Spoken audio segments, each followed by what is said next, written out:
Namaste, everybody. Everybody is nobody. Nobody showed up tonight. So, Winnie's here, Master High's here. So me and Master High are here, and I'm going to go forward with this class. I take off my glasses. And let us, since a lot of you have been watching the follow-ups, I figured that we should go forward. So let's just begin with a little meditation. Sitting with the spine straight. Noticing any sensations in the body, if there's any pain or tension. Let it go on the exhale.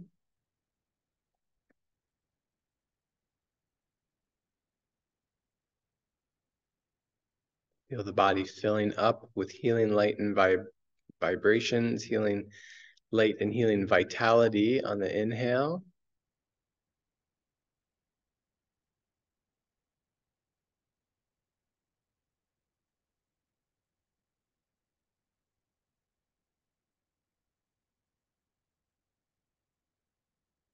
We'll chant 3 ohms. Inhale.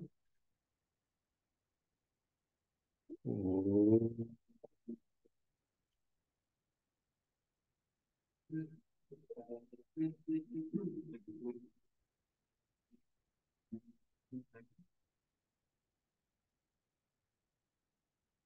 Ooh.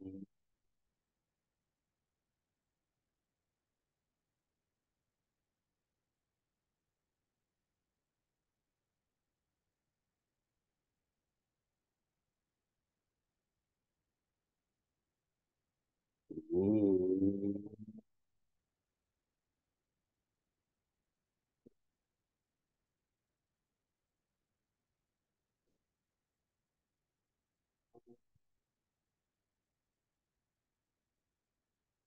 Om Shanti Shanti Shanti. Om Peace Peace Peace. Okay, welcome everyone. And this is I think this is the 4th or 5th class. And we have gotten into lots of side topics that have related to the yoga tradition, but not directly in the Yoga Sutras. And so here we are, we're going to be landing back on the Yoga Sutras for the first half of the class, more specifically. And then at the second half of the class, we're going to talk a little bit about the guru, because last week, for those of you who tuned into the class last week, our friend Jess Willard showed up, and Jess is a long time practicing Tibetan Buddhist. And he was sharing about his tradition, and he was talking about the guru, and I appreciated his view. And I also realized that it's one view of many and not necessarily always relevant to what the Yoga Sutras is directly teaching, and a lot of the more what you could, for lack of better terms, Hindu-based yoga. So Hindu-based, whatever that means anyways, but working with that term anyways. So the second sutra of the Yoga Sutras, verse 2, pada, or chapter 1, Yoga Chitta Vritti Nirodha. Yoga Chitta Vritti Nirodha.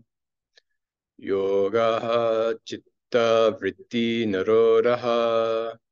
Yoga Chitta Vritti Nirodha. I've seen some variations in the Sanskrit where they say yogas. So instead of yoga, there's an S. I don't know why, but it's a variation that I've seen, and I have not actually really asked people why that variation is there, but that is a variation. I'm sure it has something to do with Sanskrit grammar. So this sutra can be translated in many different ways, and it is translated in many different ways. Yoga, this is one way that I think that this was, I wouldn't say it's my translation because I'm not a Sanskrit scholar, but it's one way that I chose to express the meaning in this. Yoga is bringing the thought waves under control. So yoga is the process, we could say, or yoga is the direct experience. It's both the process of and the direct experience. So this gets into the good old, the tree is in the fruit and the fruit is in the tree. The seed is in the fruit and the fruit is in the seed. And the tree is in the seed and the seed is in the fruit. This cyclical oneness that we see. So yoga is both the process, but also the radical fullness of expression. So the fullest state of yoga is in contact with just the beginning of the path as well. Kind of like if you touch an elephant, you put your hand to an elephant, you can't touch the whole elephant with your hand, but by touching the elephant, you're in contact with the whole elephant. You're touching one part of the skin, and so you're in contact with the skin of yourself or another person. So yoga, this whole process of bringing our thought waves under control or having achieved or experienced the state of the thought waves being under control. Now, a lot of us in Western culture will have an allergy to the word control. So that can sound too willful. So it's coming from the word narodaha. So if we get a little bit more into this word by word, for those of you who tuned into, I think it was the second class, we talked about over 35 meanings of the word yoga. And some of them are relevant to yoga as a spiritual practice. Some of them aren't. But yoga, spiritual union, but yoga ha is like yoga is. Yoga ha, that AH means yoga is. Chitta is the thought waves, the mind. The mind. Vrittis are modifications or fluctuations, or we could say the activities of. So some people who are really into the yoga world would be like, oh, I was having these vrittis. Or when you said that, my vrittis went crazy. So that means that we're getting a lot of waves in the mind. Vrittis, modifications. It's quite interesting when we start to look at our reactions to things, like all of a sudden we'll be like 5 steps away. Somebody says, can you help me clean the bathroom? And then all of a sudden we're like super angry. And it's like we've gotten our emotions have gotten so far away from the original origin of just the simplicity of the bathroom being cleaned, because we have like maybe guilt that the bathroom wasn't cleaned, or maybe angry that the person is asking us to clean the bathroom again. So being able to trace things back to their origin is a big part of yoga, particularly jnana yoga. When we do that, then those fluctuations or modifications of vrittis become more balanced, less oscillating, and more consistent. I was listening to some YouTube therapist recently. That could sound bad, but she was really good. She's from down south. I kind of liked her flavor. She was talking about the drama triangle, also called the victim triangle. And she was saying that to get out of the drama of being, now this is different than like, you've been abused and you're a victim. That's like you're actually been victimized. This is like a format of looking at human behavior where people like to claim victim status, and they're usually enabled by a hero, someone who wants to save the day, or a perpetrator, and then there's a perpetrator, someone who kind of goes after the victim. But the victim usually plays the perpetrator and the hero as well. So like in a split second, it can be like, oh, you were so mean to me, and then I'm going to get you. So then you become the perpetrator. Or it's like, oh, I'm going to help you in this. And so it tends to be this like cycle of drama that we're in. So when we're in the drama triangle or the victim triangle, we're having a lot of waves in our emotions. And this, I've listened to a lot of people on YouTube talk about the victim triangle, but the Southern lady, she was really good. And she was talking about the need to not have our emotions running the show. And now some therapists nowadays will really encourage people to really get into their emotions. I don't think, of what I understand, I don't think there's a whole lot of evidence for that being super effective, especially over the long run. Sometimes people need to have some emotional releases, but always going back into re-triggering or always going into our emotions again, it makes us very unclear. Now, some therapists that are, I think, following a little bit of an older model, they would suggest that you actually can't really be doing a lot of a healthy relationship unless you are getting your emotions under control. You need to be emotionally in charge. So this is what we would get into, this controversial thing I originally brought up, nirodha, which is cessation of the mind, suppression of negative thoughts, or elimination. So all of those words, again, can have a really hard connotation for a lot of Westerners. Now, cessation means that it's a form of stillness. N-I, the prefix in nirodha, means to know, means no activity, no movement. Like nirvana, the word nirvana, near, N-I-R, it means no movement, no wave. It means total peace, total tranquility. So with this, it doesn't mean that we're trying to forcibly control something. I mean, sometimes we might need to forcibly control, but other times we need to dodge out of the way when something comes at us, move and flow and be fluid. Sometimes it's about surrender. It's about spiritual surrender. Nirodha, surrendering deeply so that the mind waves don't go oscillating. So being in that point of emotional maturity, emotional stillness is very much so required for yoga, which is why we have the yamas and niyamas. If you do yamas and niyamas, you don't have as much drama. And if you are violating the yamas and niyamas, you have a lot of drama, and then your mind isn't still. Some people love that. Some people are junkies, and they're very addicted to the drama wave. But yoga is actually pointing us towards stilling the drama so that we can enjoy peace of mind. So this sutra, it looks like this big philosophical statement. It can seem kind of obtuse or unclear. You know, what does that mean? Yoga is the stilling of the thought waves. It's actually saying get your emotional life calm, regulated. Let your emotions come into a place of peace and tranquility. Now, if we're doing meditation, these are the natural byproducts of meditation: peace, tranquility, contentment, equanimity, happiness, all of those pleasant things. When we're out of our meditative selves, we're identified with our stories, identified with our trauma, our drama, our history, our culture. But when we go into the meditative state, we are a compassionate witness to all of those things. So, yoga chitta vritti nirodha. Yoga is the stilling of the thought waves. So,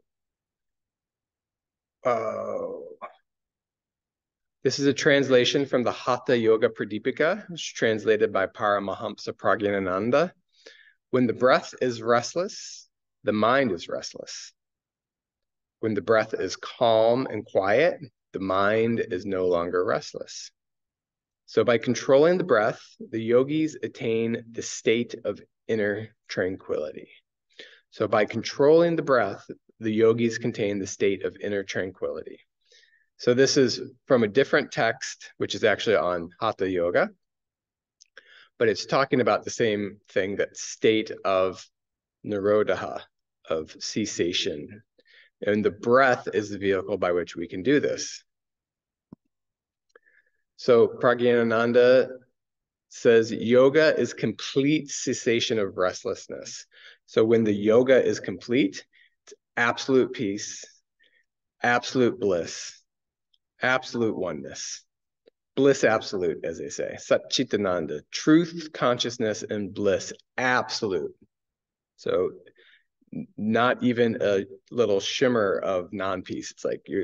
It's like completely raptured into it's passionate almost, the state of ecstasy of that deep, deep, deep peace.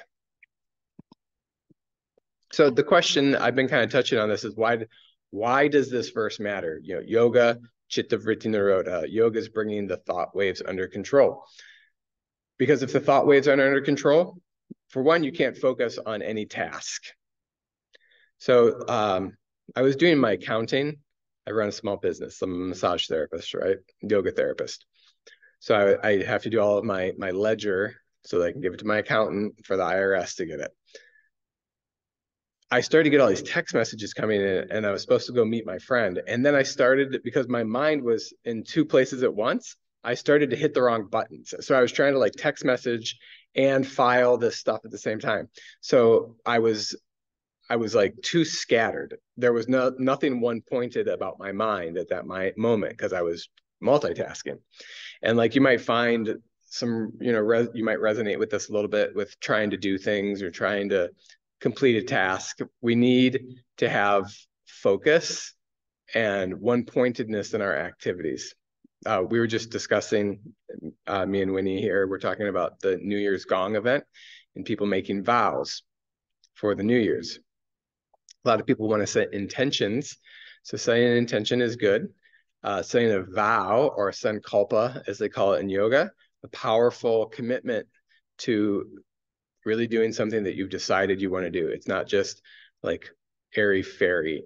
And yoga really takes that kind of laser's edge where we really go for it and commit over and over and over and over and over again.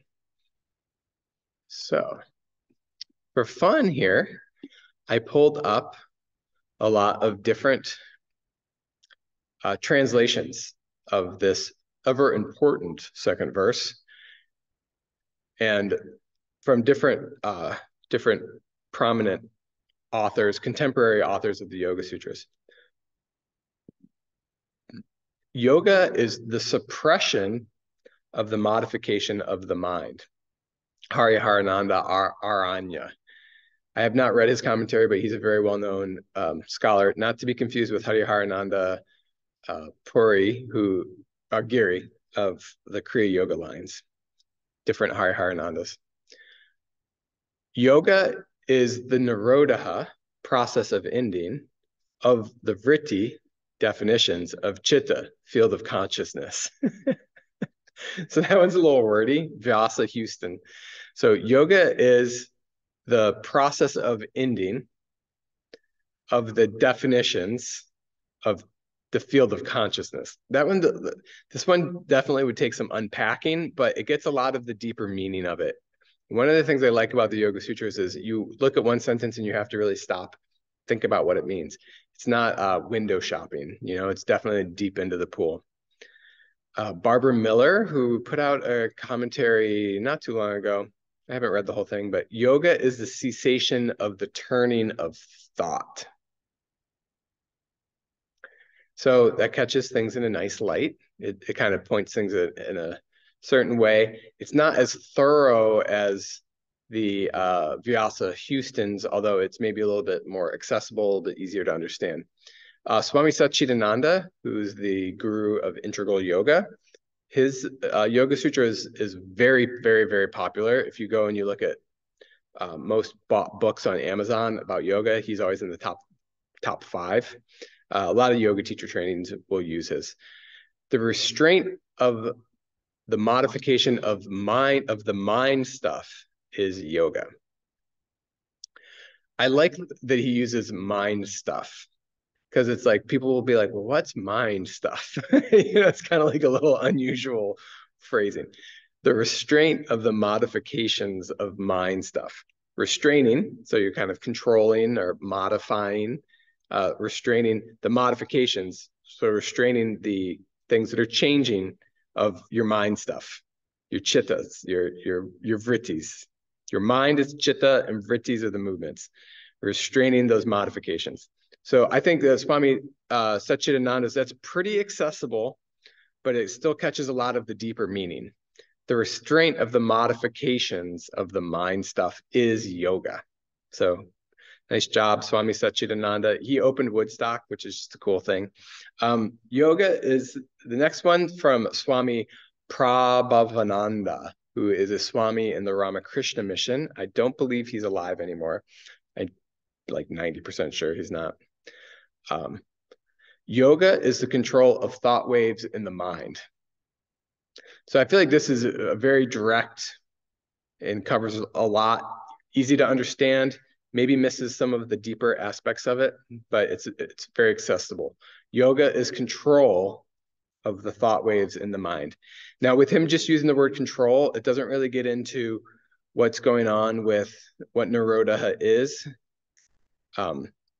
because it's not just control, it's cessation, or finding that sweet spot where you're in it, where you get into that spot where there's no activity, and then you're floating in that spot. So the word control, but yeah, nice job, Swamiji. Good translation. We appreciate it. And he wrote a very popular commentary called How to Know God. I know my mom read it like back in the 80s and like loved it. So that's a very popular one. The Vedanta Society puts it out. And then Swami Vivekananda, yoga is restraining the mind stuff, chitta, from taking various forms, vrittis. Yoga is restraining the mind stuff. So he's got mind stuff and then chitta right there from taking various forms, vrittis. So he's using the word restraining for nirodha. So we can see here people use, we've got suppression, cessation, restraint, control, and then restraining again. And then Vyasa Houston just uses Nirodha itself. And he says the process of ending, which is actually, that's a really juicy translation because it is the process. It's not only the process of ending though, because it's actually the direct experience of ending. So that's an important thing. So these are just like a bunch of different translations and we get little slight different nuances with all of them. And they all mean kind of the same thing, but they just highlight different aspects of it. So I wanted to share that all with you this evening. Ooh, what was that? Okay. Okay, so that was our exploration, and we don't have people really here unless people are here and I can't see you guys, but yes, so we're going to move on to this next topic, and we will get more into the Yoga Sutras, but I wanted to explore the concept of the guru. So the guru is very hot topic in Western society, and I'm just going to see where my slides bring us here. So guru or not. So a lot of people really don't like the idea of the guru. Western culture, we're very individualistic, and there's a lot of, I don't want to have a teacher. Now, a lot of it is just a little bit of a misunderstanding of what guru means. And there's also a little bit of misunderstanding about how, I would say, not only in Indian culture, but Asian culture in general, what like a master teacher is and what that relationship is. So one thing to know that's very important to know, the word guru, it just means teacher. Like, and guru can be all kinds of teachers. So we'll get a little bit more into detail with that. Guru, God is considered the first guru. So God is the original teacher, OG, you could say, OG teacher. So when we get into this idea of the guru is like God in form, the idea is that ideally the guru has experienced God directly and is somehow able to transmit that to other people, or if you attune to the mind of the guru or can connect with the guru by being around them, knowing them, being of service to them, that you can get that mood. Kind of like if you hang out with an angry person, you might get the angry mood as well. So you hang out with the enlightened person and you catch the enlightened person's mood. So it's really important to know what kind of guru one is referring to. So the Sat Guru is one whose mind is awake to divinity. So Sat means true, and then Guru means the teacher. So a Sat Guru is a fully enlightened being. And then that last bullet point, I've been kind of rambling about, you know, having a relationship with a person who has that awakened consciousness is invaluable. If they really have it or not, that's where the complications come in. Because if they have it, there's no problem. That's just great. But maybe they are really close to having it, but don't have it all the way. Or maybe they have something that appears like it, like they have charisma, or they have powerful energy, or they have powerful healing energy, or they're very convincing. But that might not mean that they are actually established in pure consciousness. So a lot of, if there's a teacher and then there's abuse, there's most likely, they might be very evolved in some ways, but they might have like a very unintegrated aspect of themselves that leads to the abuse things. So it's complicated. And if there are people here, I'm sure we could discuss it more. But okay, so now here's my loaded, going from that loaded topic into my little loaded opinion on the guru and American modern yoga. So I kind of put this trigger warning here as a joke, but at the same time, this could be a little bit uncomfortable for some people to hear. But I personally feel that removing the understanding or right understanding of what the guru is from yoga is central to what people would call the colonization of yoga. So colonization of yoga would be when Westerners come in and then there's things they don't like about yoga, and so then they remove it, colonizing. So removing the guru, the whole idea of the guru, because people feel uncomfortable with it, it's kind of a little disingenuous from my perspective.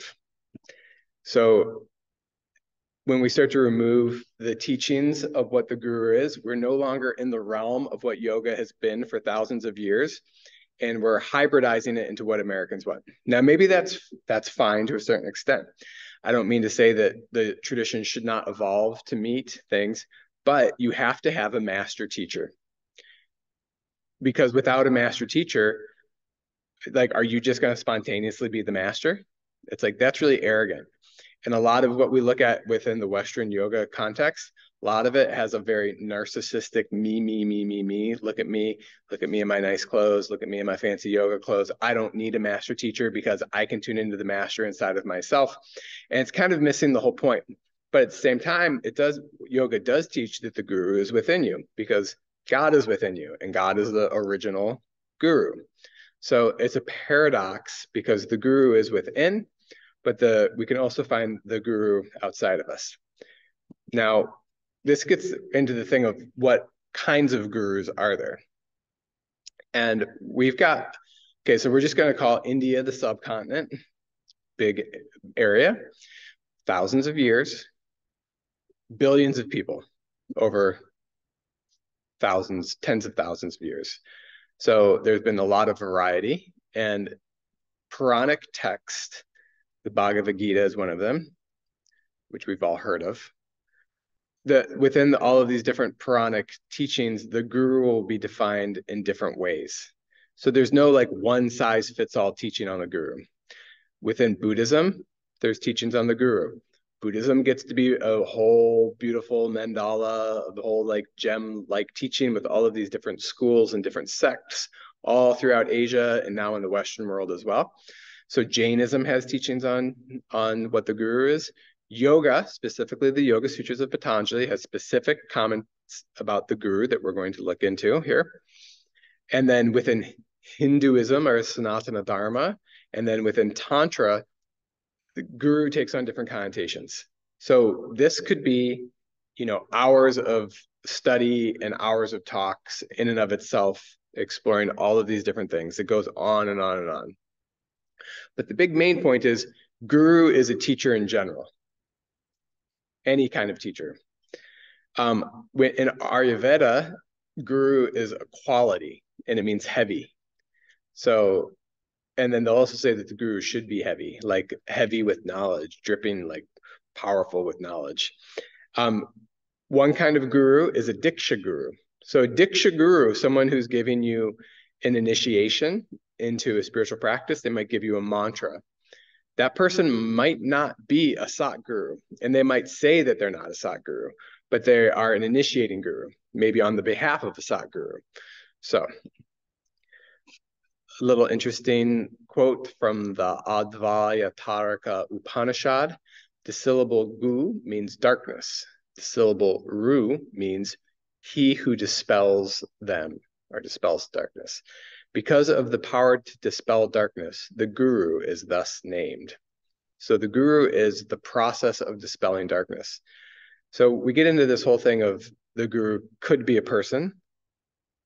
The guru could be his life's experience. The guru is God. So this whole thing, the guru is a concept. I wouldn't even say it's a concept. It's an explanation of how we're living through transformation, how we're playing through transformation. So going on here, there's a lot of different kinds of gurus. I keep referring to this, and now we're just going to kind of skim over this a little bit. I found this on Facebook, it was Sai Baba, Satya Sai Baba, And like Sai Baba has been out of body for quite a while, but it's got like before Facebook even came into existence. But it's got this so somebody who's saying they're Sai Baba, it might be Sai Baba's organization. They have these classifications of the guru. Now, these are classifications you'll find over and over again throughout Hinduism specifically.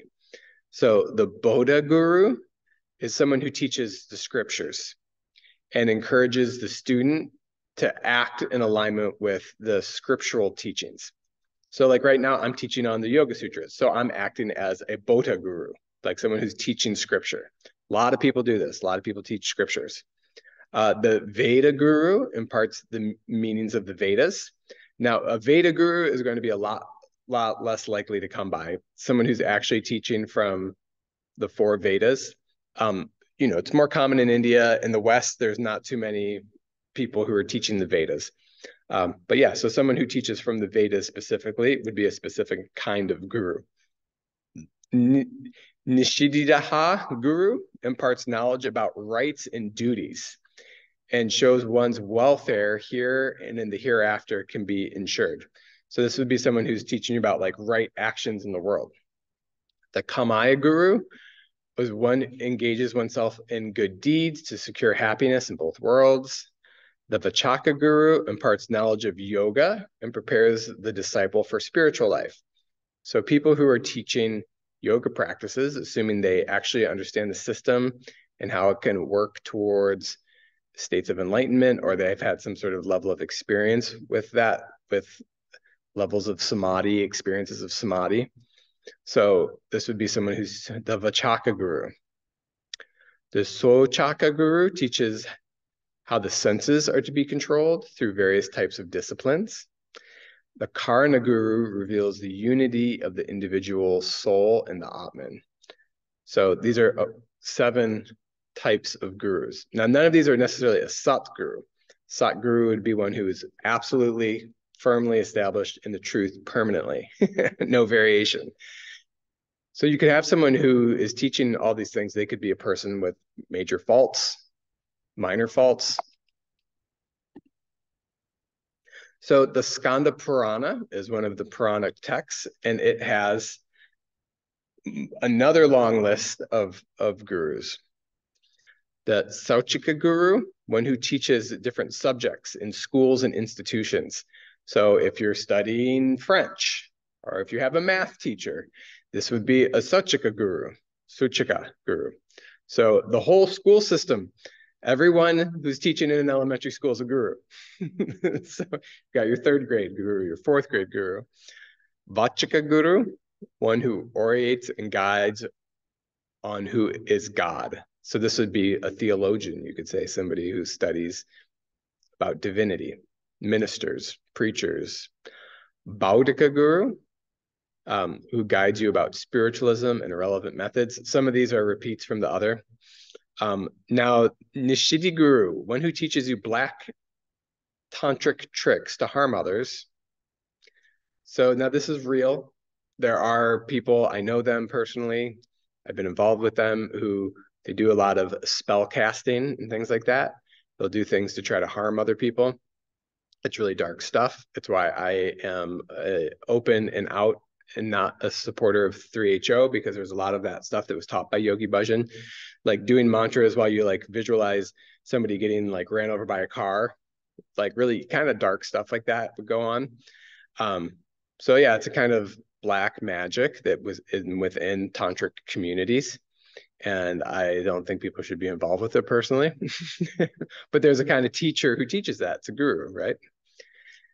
So I won't go over all of those ones there. Here we have yet another list. So a few people who want to read this, you could pause the video. Let me see. Karankyaya guru is one who initiates into the Mahavakyas. So the Mahavakyas are specific jnana yoga practices. You might have heard some of them, like Tattvamasi or Aham Brahmasmi. What are the other ones? I should know them off the top of my head. I've studied them.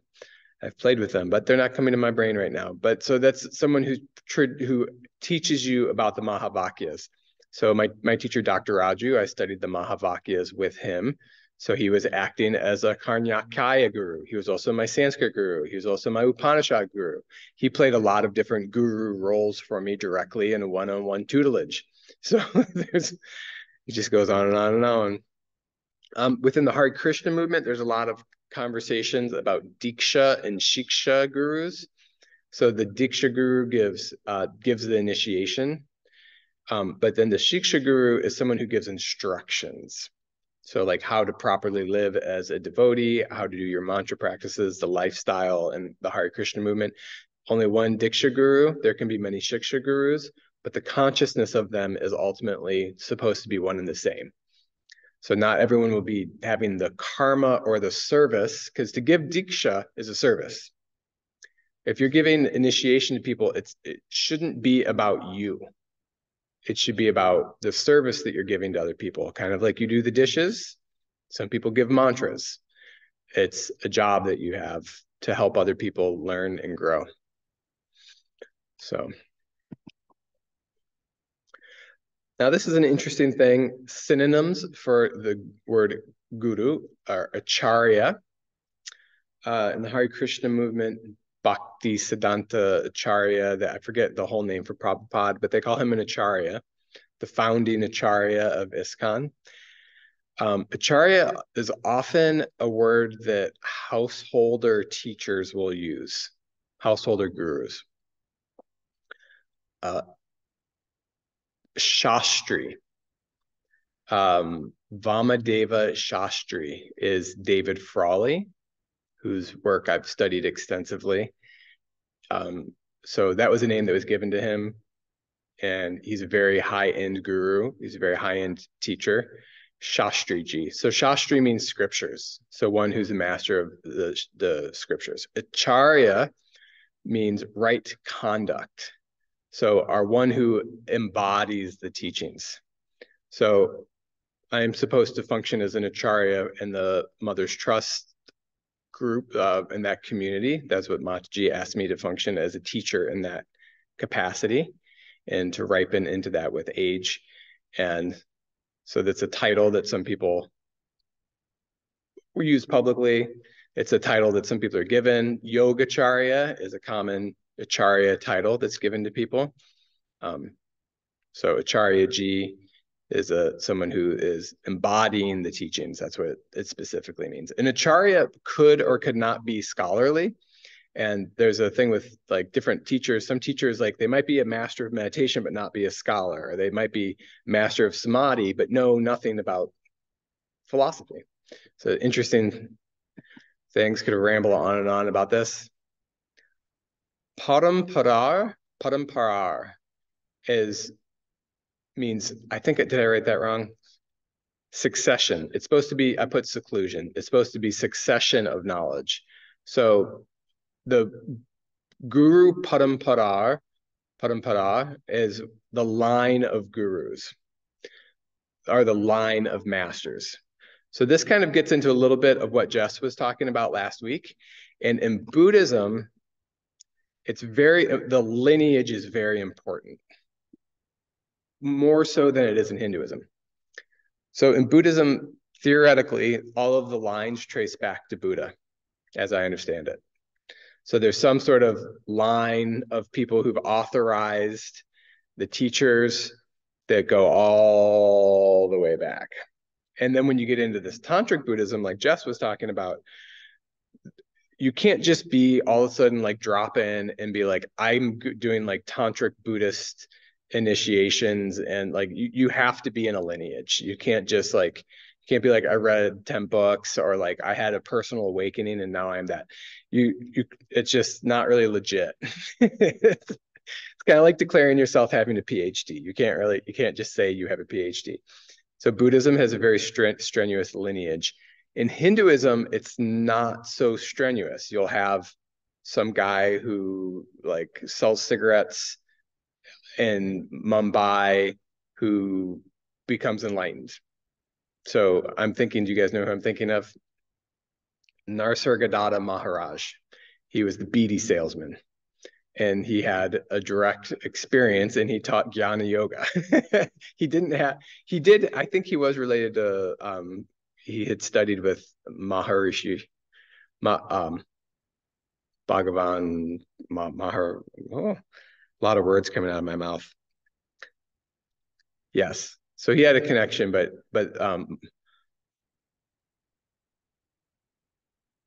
Bhagavan Maharishi. Oh gosh. Yeah, so he didn't declare any lineage. He was his own standalone, but then there were people who like popped that claimed to have gotten enlightenment from being around him, and Muji comes off of one of those lines. So a lot of you probably know Muji, whose teacher was Papaji. So Papaji was hung around Bhagavan Maharishi. I'm not saying his name right, but some of you probably know who I'm talking about. So within the Hindu Tantra, it's very common that there will be new teachers that don't have like a really strong lineage that pop up. So that's just a little bit of the nature of Hinduism, where it's a little bit more amorphous with allowing spontaneous things to arise. For example, Amma, the hugging guru, she has no like lineage. She's just like considered to be a fully enlightened saint who, you know, she's part of the Hindu tradition and she teaches from the Hindu tradition, but she doesn't have a lineage that goes back to Krishna or a lineage that goes back to the Chaitanya Mahaprabhu or anything like that. There will be a lineage that traces back to her, though, for sure, because she's the big, real deal as far as I'm concerned. So just to kind of cover this in again, the Satguru is the fully enlightened master. Many claim to be Satguru, but very few actually are. So we're going to wrap this up here pretty soon here, but the Guru and the Yoga Sutras. So as I was saying, if we were to even just go into like Buddhism or Sikh tradition, be like hours and hours of teachings on what the Guru means in the Sikh tradition. You could also say it in one word quickly, but so in the Yoga Sutras, there's specific things that we're going to look into since this is a Yoga Sutras class. So there's this handful of verses from the first chapter. And I only have Sanskrit up for one of them because for this purpose, we don't need all the Sanskrit.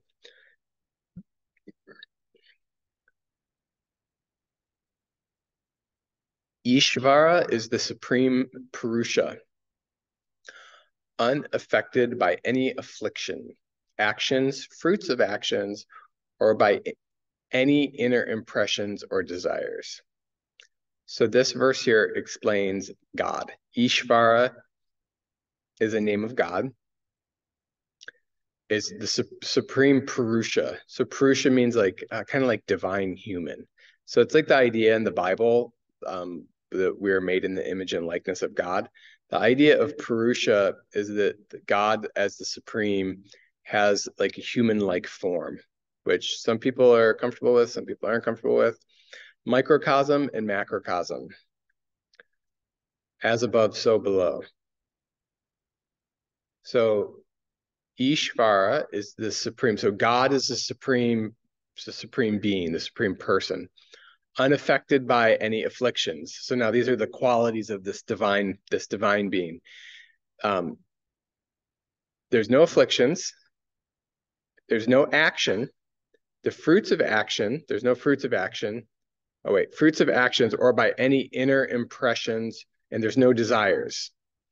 So this Ishvara or the Supreme Purusha has no desires, no afflictions, no inner impressions. So no like thought, layers of thought junk. Complete pure consciousness, we could say. Okay, so that's Sutra 124. 125. In Ishvara is the complete manifestation of the seed of omniscience. All wisdom, it's omniscience, all wisdom. So unconditioned, okay, so now Sa Purushvam Api Guru Kalina Anavachaditat. Unconditioned by time, Ishvara is the teacher of even the most ancient teachers. So this is talking about the Guru. It's the reference to the guru in the Yoga Sutras. So here in the Yoga Sutras, it's stating that God, Ishvara, is the most ancient teacher of even the most ancient teachers, the original teacher. God is the original teacher. So it's not putting so much emphasis on a person. It's saying that there are these ancient teachers, but it's saying that the guru, unconditioned by time, Ishvara is the guru. It could have translated as guru if it wanted to, because it literally uses the word guru. Right there, you can see it in the Sanskrit. So unconditioned by time, Ishvara is the guru of even the most ancient gurus.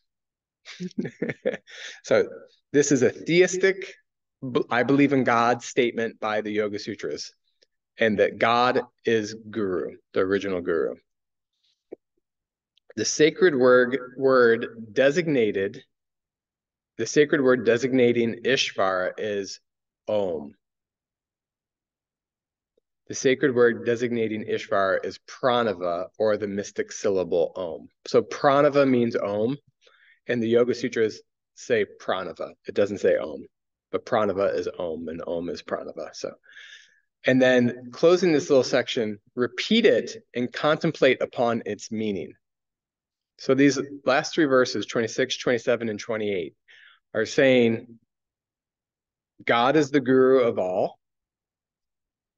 Om is the syllable that represents God, and that you should repeat. It says japa in the Sanskrit. Japa, and contemplate its meaning. Repeat it and think about it. Think about God. So Om is the guru. Om is pure consciousness. Om is the sound of the universe. So the Yoga Sutras take a very simple stance on the guru. It's not saying that you need to bow down to a person per se, although in Indian culture, they're bowing down to everything. They're bowing down to trees, they're bowing down to rivers. So it's like, what's the big deal to bow down to a person, right? It's just part of the culture. So when you're bowing down to those things, you're bowing down to God and all of those things. So when you're showing humility to a teacher, it's allowing humility to grow in ourselves. So instead of thinking that we can always be like the masters of the universe, or that we've got like everything's coming from us, or that our like Instagram pictures are the most important, and then we're like masters of yoga because we got 30 likes on our 300 likes on our Instagram yoga picture. It's more about humility, and having a teacher is about humility. And that's why I think it's important to keep the teacher in yoga. And this is a little bit about what the Yoga Sutras say about it. And with that,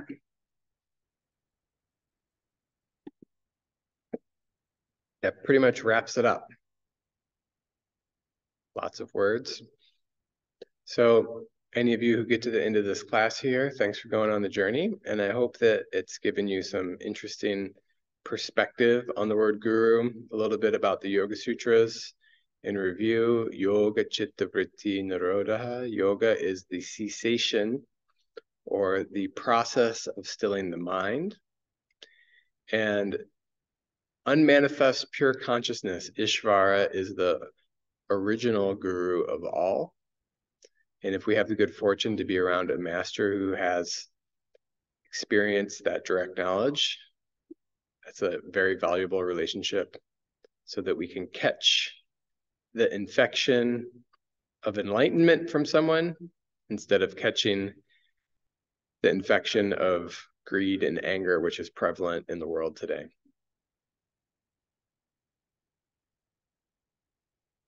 Ooh. Shanti, Shanti, Shanti. Om Tat Sat.